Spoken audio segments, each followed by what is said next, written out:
Installez-vous confortablement, barricadez vos portes, éteignez vos lumières et découvrez ces légendes aussi intrigantes qu'horrifiantes.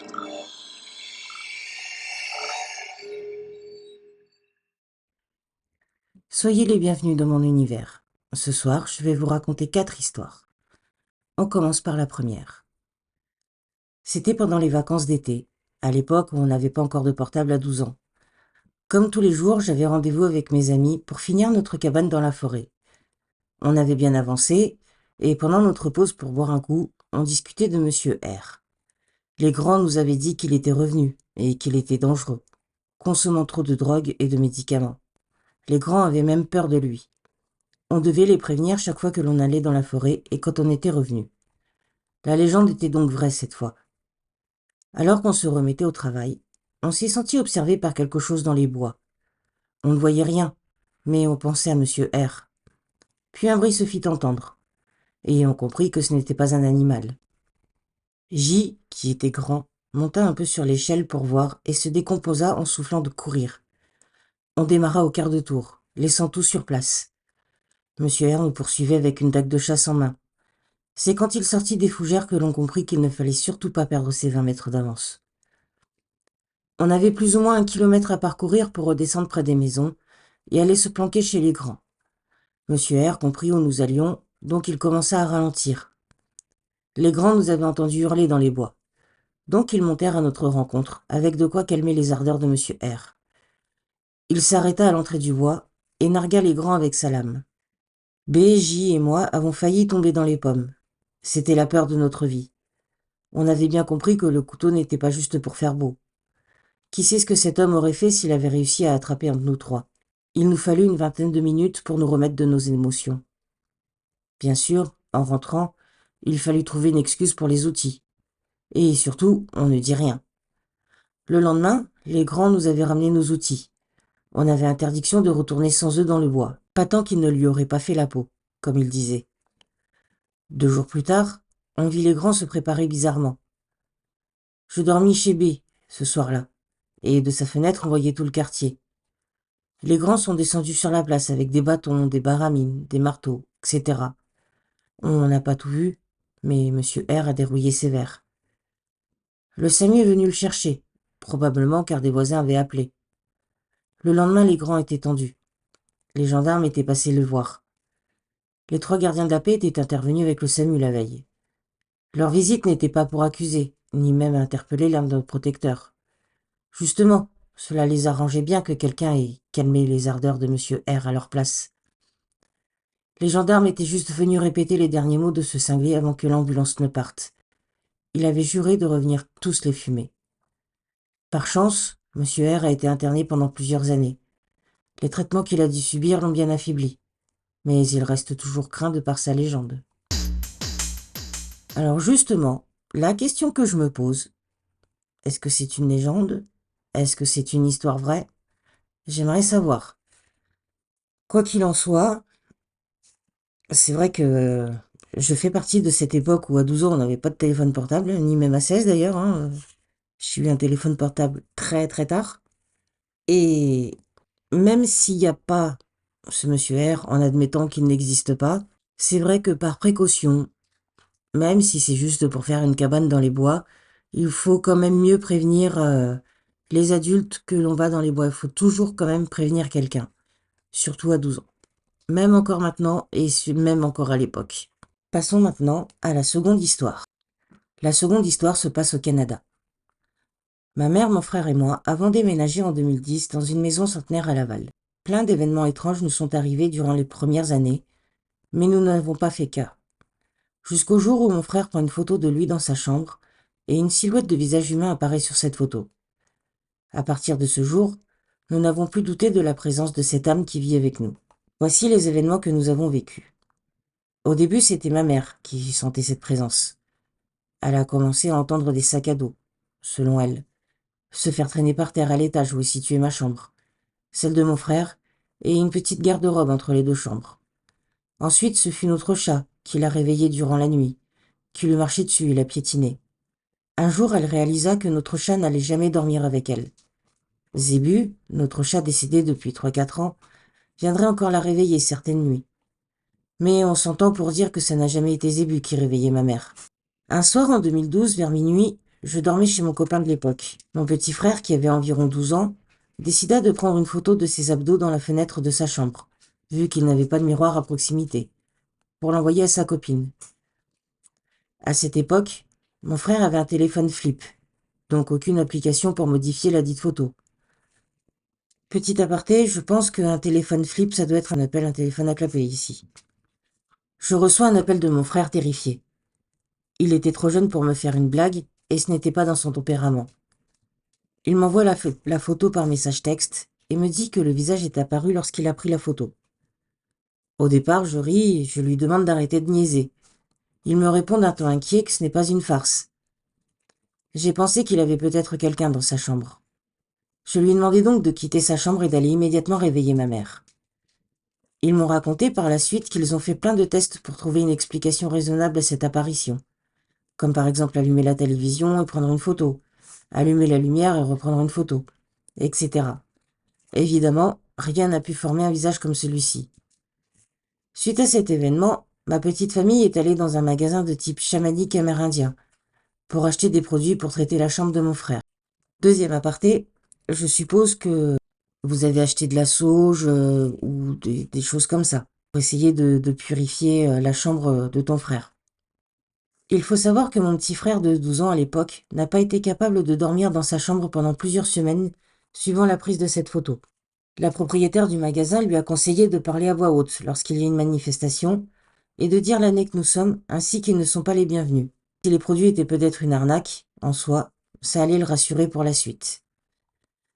Alors ça par contre, je ne savais pas que on pouvait dire aux esprits, aux entités, aux énergies, ce que vous voulez, quelle année nous sommes et qu'ils sont pas les bienvenus. Enfin, qu'ils sont pas les bienvenus, oui, si. Ça, quand il m'arrive des trucs chez moi, c'est souvent, je le dis, moi, je dis à voix haute que je ne veux pas d'eux chez moi. Mais de dire l'année en cours, ça, je ne savais pas. Je continue mon histoire. Une soirée d'hiver, en 2013, je suis allée me coucher en déposant une bouteille d'eau sur ma table de chevet, car j'avais un rhume et j'étais déshydratée. C'était très rare que j'apporte une bouteille d'eau jetable dans ma chambre quand j'étais jeune. Au beau milieu de la nuit, je me réveillais subitement. Probablement déshydratée, prête à attraper ma bouteille d'eau, je me tourne vers ma table de chevet. Celle-ci se tient en équilibre sur le bouchon, à l'envers. Ce qui m'a le plus troublé cette nuit-là, c'est lorsque je racontais mon histoire à une amie qui croit aux entités. Elle me dit que j'ai dû avoir peur quand j'ai su que cet esprit se tenait à mon chevet lorsque je dormais. J'en ai eu des frissons.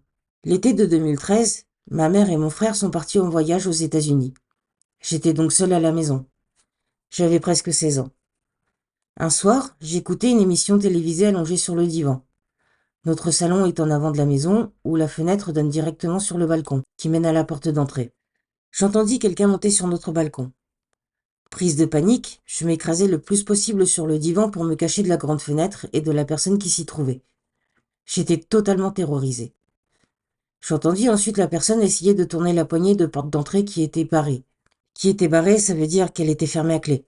Nous avions une poignée extérieure, ronde à l'époque, du style poignée de porte d'intérieur. Après les cliquetis de poignée que j'entendis, plus aucun son.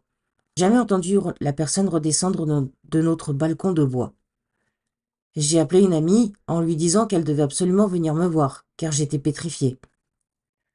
Lorsqu'elle arriva une vingtaine de minutes plus tard, elle me confirma qu'il n'y avait personne à l'extérieur. Puis j'ai été prendre l'air pour me changer les idées. Au courant du même été, je me retrouvais seule à la maison pour la nuit. Encore allongée sur le divan, j'entendis un énorme boum sur le balcon arrière. Le bruit a été tellement fort que je pensais qu'un des vieux arbres de la cour arrière était tombé sur notre balcon de bois. Même mon chat avait fait un bond. Puis elle courut vers la porte extérieure qui mène à la cour. Elle fixait la fenêtre de cette porte. Stressée de voir les dégâts, je traversai le salon puis la cuisine et me rendis à la porte arrière. Il n'y avait rien. Absolument rien. Une journée, en 2014, j'étais seule à la maison avec ma mère. J'étais dans la douche et ma mère dans sa chambre, il me semble. Lorsque je sortis de la douche, ma mère me demanda pourquoi je courais au premier étage. J'étais en serviette, encore toute mouillée. Nos regards se croisèrent et elle constata que je n'étais pas à l'étage, mais bien au rez-de-chaussée dans la douche. Étant habitués au phénomène étrange de la maison, nous nous comprîmes sans même dire un mot. Durant cette même année, la porte de notre vieux frigidaire renda l'âme. Elle ne restait plus fermée. Nous avons donc pris l'habitude de mettre une chaise devant pour qu'elle reste fermée. Plusieurs matins, ma mère, se levant plus tôt que mon frère et moi, découvrait la dite chaise retournée à sa place autour de la table et la porte du frigo qui était restée fermée. En 2015, l'année où je suis devenue majeure, lorsque je prenais ma douche, il y avait souvent une trace de main dans la buée du miroir au-dessus du lavabo de la salle de bain. Je pensais qu'un membre de ma famille me jouait un tour. Ils m'ont tous affirmé que non à plusieurs reprises. Ma mère était fâchée contre moi car ça salissait le miroir. Elle pensait que je m'amusais à mettre ma main dans la buée du miroir. Je lui disais, un peu fâchée d'être accusée à tort, que je n'avais aucun but de faire une chose pareille. Une fois, j'ai examiné l'empreinte. L'index et le majeur étaient croches, et la main était plus petite que la mienne. C'était donc impossible que ce soit celle de mon frère ou de ma mère, étant la plus petite de la famille. Un jour, j'étais sous la douche, et ma mère était en train de plier le linge propre dans la salle de bain. Lorsque je sortis de la douche, nous avons commencé à discuter de cette étrange main. Ce jour-là, elle n'était pas là. Je montre donc à ma mère où la main apparaissait normalement, en tenant ma main dans le vide à environ un pied du miroir. Alors, je vous mettrai la conversion dans la description. Je ne sais pas combien ça fait un pied. Au même moment, la main apparut dans la buée du miroir que ma longue douche chaude avait créée. Encore aujourd'hui, j'ai peine à croire que ce se soit vraiment passé sous nos yeux. Ma mère m'a confirmé à plusieurs reprises que ce n'est en aucun cas le fruit de mon imagination. Ça s'est bel et bien produit. Depuis ce jour, la main n'a jamais réapparu. Finalement, en 2016, j'ai eu un stage dans la région de Charlevoix. Nous avions organisé un souper à la maison à Laval, avec toute la famille. Je quittais Charlevoix, qui est à 5 heures de route de Laval, en début d'après-midi. Vers 15-16 heures, ma mère m'appelle pour me demander où je suis. Je lui réponds que je venais de passer la ville de Québec, qui était à 3 heures de route de Laval. Elle pensait que je blaguais, car 2 minutes plus tôt, toute ma famille qui était dans la cuisine a entendu une petite voix dire « Allô ?» Bref, ce n'était pas moi. Ensuite, j'ai déménagé de la maison familiale. À mon souvenir, je n'ai pas vécu d'autres événements lors de mes visites. Avec ma grande imagination, j'ai fait des liens entre les événements. Ma théorie, que je crois encore à ce jour, est que la personne sur la photo est un enfant. Il a un visage et une taille d'enfant. La fenêtre où mon frère a pris la photo est au-dessus de la cuisine, donc au-dessus du balcon. Je me demande s'il n'y aurait pas eu un jeune garçon qui est tombé en bas de la fenêtre un jour. D'où le gros boom que j'ai entendu. J'ai fait des liens aussi entre un enfant et les sacs à dos. Un enfant tourmenté qui réveille ma mère la nuit, un enfant qui joue avec ma bouteille d'eau, un enfant qui essaie d'entrer dans sa maison. Ses parents l'auraient-ils poussé en bas de la fenêtre, en ayant fermé toutes les portes extérieures? La petite main dans le miroir qui avait les doigts croches, était-il blessée? La petite voix qui dit « Allô ?» pour avoir de la compagnie. Peut-être un peu tiré par les cheveux comme hypothèse, mais j'y crois. Merci de m'avoir lu, et j'ai hâte de voir tes hypothèses sur mon histoire. Alors, je suis tout d'accord, tout d'accord, non. Je suis tout à fait d'accord avec l'histoire, les hypothèses que tu as fait. C'est fort probable qu'un petit garçon, du moins un enfant, soit tombé du balcon. Je pense pas par contre que ce soit les parents. Je pense plutôt que c'était peut-être un accident. Du genre, il jouait à la fenêtre et il est tombé. À savoir pourquoi. Et donc oui, c'est probable que ce soit cet enfant qui est dans cette maison. Mais au vu de ce que tu racontes, il n'y a rien de franchement méchant, hein. Donc oui, peut-être si tu veux, vous pouvez toujours continuer de purifier avec de la sauge ou de dire à l'enfant qu'il n'est pas le bienvenu. Mais je pense que ce serait méchant pour lui. Parce que, à mon avis, il a nulle part où aller. Et comme tu le penses, c'est peut-être sa maison. Et c'est pour ça qu'il revient là. Enfin voilà, moi je suis d'accord avec tes hypothèses. Passons maintenant à la troisième histoire. Cette histoire se passe en 2014. Ce qui nous est arrivé avec ma petite sœur, bien que paranormal, nous est vraiment arrivé. Nous vivons seuls avec notre mère. Au moment où cette histoire se passe, nous avions de gros problèmes financiers. Donc ma mère travaillait beaucoup plus. Ma mère travaillait dans une petite épicerie à une quinzaine de minutes de chez nous. Pour couvrir notre manque d'argent, elle travaillait également les week-ends, de 10h à 17h.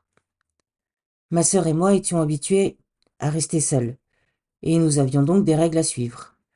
Ne pas sortir de la maison, ne pas s'approcher des fenêtres, n'ouvrir la porte à personne, et d'autres règles de ce style. Les bases. Ce qui m'est arrivé se passe un jour de pluie, un samedi où ma mère travaillait. Je regardais la télé, et ma sœur, qui avait 4 ans, jouait dans sa chambre, quand soudain l'électricité se coupa. Alors je suis allé chercher ma petite sœur, et nous sommes allés chercher la lampe torche posée sur une étagère à côté de la baie vitrée qui mène au jardin. Quand j'entendis ma sœur hurler, je lui demande ce qu'il se passe, et là elle pointe du doigt le jardin. J'étais effrayée. Une dame qui avait un parapluie était assise en dessous de notre pommier, à regarder fixement l'intérieur de la maison. J'étais paniquée, et je m'approchai de la baie vitrée en criant. « Madame, bonjour, je suis désolée, mais vous êtes dans une propriété privée. Je dois vous demander de partir ou je devrais appeler la police. » À ce moment-là, rien ne se passe, et la dame ne bouge pas. Alors j'entr'ouvre la porte, et je redis ce que je lui ai dit la première fois. Et là, elle se met à hurler et à courir en direction de la baie vitrée. J'ai fermé la porte directement, et j'ai pris ma sœur. Nous nous sommes enfermés dans ma chambre. J'ai fermé les rideaux, et nous avons attendu. Au bout de 10 minutes, qui m'en ont paru 50, de la lumière entra dans ma chambre. Cette dame de l'extérieur avait réussi à ouvrir mes rideaux. Alors j'ai crié et nous sommes partis dans la salle de bain. Nous avons fermé les rideaux et nous nous sommes cachés dans la baignoire. Puis au bout d'à peine 5 minutes, de la lumière rentra dans la maison. Heureusement que la baignoire avait un rideau. Nous sommes restés là jusqu'à ce que ma mère rentre. Dès que la porte s'est ouverte, les lumières se sont toutes rallumées. Nous avons raconté ce qu'il s'était passé à notre mère qui ne nous a pas cru. Cette même scène s'est reproduite à chaque fois que ma sœur et moi nous étions seuls et qu'il pleuvait. Au bout d'une dizaine de fois où nous nous sommes plaints à ma mère, elle a décidé d'installer des caméras et a demandé à notre oncle de nous garder les jours où nous étions seuls. Les 3 premières fois où notre oncle nous gardait les jours de pluie, il ne s'est rien passé. Mais un jour, ça a recommencé. Coupure de courant, la dame sous l'arbre. Sauf que cette fois-ci, elle a frappé à la baie vitrée en disant d'une voix douce. « Ouvrez-moi, s'il vous plaît. J'ai froid et j'ai faim. » Mon oncle a appelé la police, puis ma mère, qui est venue. La police n'a rien trouvé. Mais sur les caméras, il y avait cette dame. La police ne l'a jamais retrouvée. Nous n'avons jamais su ce qu'elle nous voulait exactement. Nous avons déménagé et nous ne l'avons plus jamais revue. Alors, hypothèse rationnelle, c'est sans doute une dame, tout à fait normale, une vraie dame en chair et en os, qui peut-être était SDF et qui avait peut-être vraiment froid et faim et qui avait besoin d'un abri, qui est venue frapper à ta porte. Après, c'est vrai que ça peut faire peur. Quand t'as pas le contexte comme ça peut faire peur. Et dans mon hypothèse non rationnelle, ce que je trouve étrange, c'est que l'électricité se coupe à chaque fois. Donc c'est peut-être juste une coïncidence, c'est peut-être juste à cause de la pluie, peut-être que les installations électriques sont vieilles et que c'est à cause de ça. Je sais pas, c'est une possibilité. Mais tout de même, je trouve ça étrange et c'est courant de dire dans le monde du paranormal que les caméras, les appareils photo, souvent peuvent voir les esprits même si nous ne les voyons pas. Bon, là, dans ce cas, ta sœur et toi, vous l'avez vu. Mais peut-être que c'était un esprit. Je ne sais pas. À vous de choisir dans les commentaires quelle hypothèse vous semble la plus vraisemblable. Et si vous avez d'autres hypothèses, n'hésitez pas à m'en faire part non plus dans les commentaires. Passons maintenant à la dernière histoire. Il était une fois un homme qui avait une passion pour les enquêtes paranormales. Il avait passé des années à étudier les phénomènes surnaturels et à recueillir des témoignages de personnes affirmant avoir vécu des expériences étranges. Un jour, cet homme a entendu parler d'une vieille maison abandonnée dans les bois, près de chez lui, qui était censé être hanté. Il a décidé de se rendre sur place pour mener sa propre enquête. En arrivant à la maison, il a été immédiatement saisi par une sensation étrange.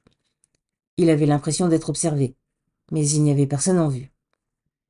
Il a commencé à explorer les pièces vides et sombres de la maison, en prenant des photos et des enregistrements audio en quête de preuves. C'est alors qu'il a entendu un bruit sourd provenant de l'étage. Il a gravi l'escalier avec précaution, enregistrant tout ce qu'il entendait. Lorsqu'il est arrivé en haut de l'escalier, il a vu une porte entr'ouverte. Il a poussé la porte et est entré dans une petite chambre sombre. C'est alors qu'il a vu quelque chose qui l'a figé sur place. Dans un coin de la pièce, il y avait un miroir ancien et déformé.